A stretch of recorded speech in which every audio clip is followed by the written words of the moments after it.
I am your Islamic teacher. Today topic is good conduct and characters, and we are starting from question number 6.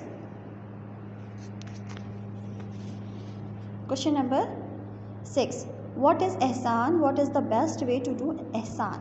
Answer: favor or ihsan is an act of kindness which is meant to benefit others. It also means doing good, forgiving and helping a person in a time of need without expecting anything in return from him. Ihsan is something which a person does over and above his duties. इन्होंने सवाल में पूछा एहसान क्या है और एहसान का बेस्ट तरीका क्या है। एहसान जो है वो हमदर्दी है, दूसरों के लिए दूसरों को फ़ायदा पहुंचाने की चीज़ है। इसका मतलब ये भी है कि आप लोगों के साथ अच्छा करें, या किसी ने आपके साथ बुरा किया है तो आप उसको माफ़ कर दें।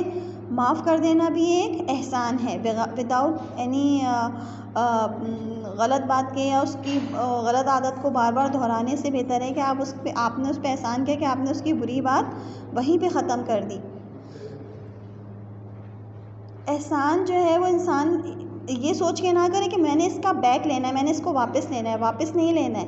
एहसान करने का मकसद ये है, एहसान करने का मतलब ये निकलता है कि आप किसी के साथ बेस्ट विशेस करो, किसी के साथ अच्छा करो, उसको बेनिफिट्स दो, उसको फ़ायदा दो और उसका बैक नहीं मांगो, उसका बदला ना मांगो, ना अपने दिल में रखो और ना किसी के सामने जिक्र करो।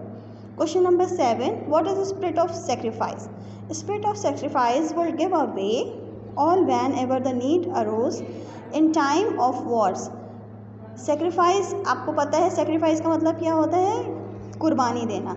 हमें क्या सोच के कुर्बानी देनी चाहिए?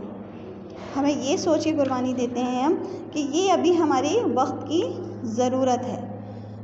जैसे कि जंग की हालत में या जो इस तरह से जो डिसास्टर्स हो जाते हैं, सैलाब आ जाता है, अर्थक्वेक्स हो जाती हैं, तो उसमें क्या करते हैं हम? सेक्रीफाइस करते हैं अपने लिए भी और अपने दूसरे मुल्क के दूसरे हिस्से होते हैं उनके लिए, या दूसरे मुल्क के लोग हैं उनके लिए सेक्रीफाइस करना और उनकी ज़रूरतों को पूरा करना, ये स्पिरिट ऑफ सेक्रीफाइस होता है।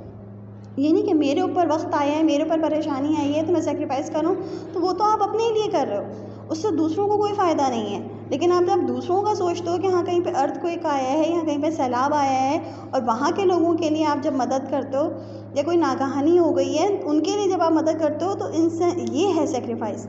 Question number 8. How many kinds of rights? There are 2 kinds of rights of Allah, हुकूकुल Allah. Second is rights of people, हुकूकुल इबाद।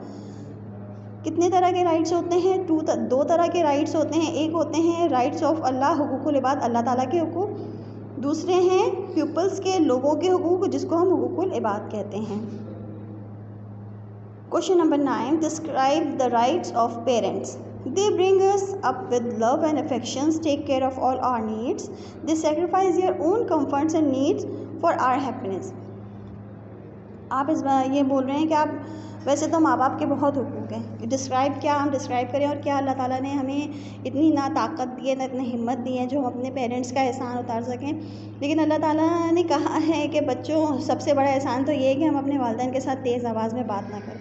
मैंने बहुत जगह देखा है कि लोग जो हैं वो अपने पेरेंट्स से बहुत तेज़ आवाज़ में बात करते हैं। सबसे गलत बात तो ये, उसी के इसके लिए आपको पैसों की ज़रूरत नहीं है, इसके लिए आपको जद्दोजहद करने की ज़रूरत नहीं है, इसके लिए सिर्फ और सिर्फ आपको पेशेंस की ज़रूरत है। या कोई बीमार हो तो उससे किस तरह से बात की जाती है। वालिदैन के तो अनगिनत एहसानात हैं अपने बच्चों के ऊपर, और वो अपनी खुशी से देते हैं, करते हैं वो ये एहसान।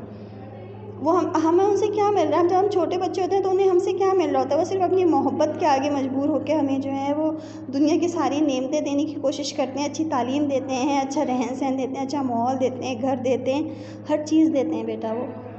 तो उनका जो एहसान है वो तो अनकाउंटेबल उनके एहसानात है हमारे ऊपर। लेकिन सबसे अहम बात ये कि हम उनसे बात करते हैं, जब हम बड़े हो जाते हैं तो हम उनको जाहिल और कमज़ोर सब सोचना शुरू कर देते हैं, जो कि बहुत ही गलत बात है।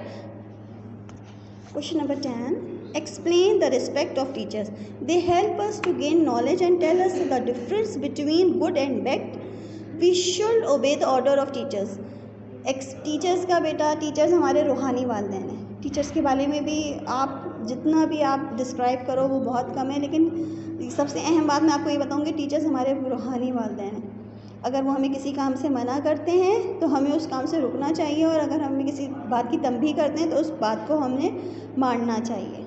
उससे कि हमारी जो ज़िंदगी की जो अहम जो तरक्की का राज है ना, खुशनसीब हैं वो लोग जिनको अच्छे टीचर्स मिलते हैं। सीखता वो ही है जिसको अच्छा उस्ताद मिलता है। Thank you very much.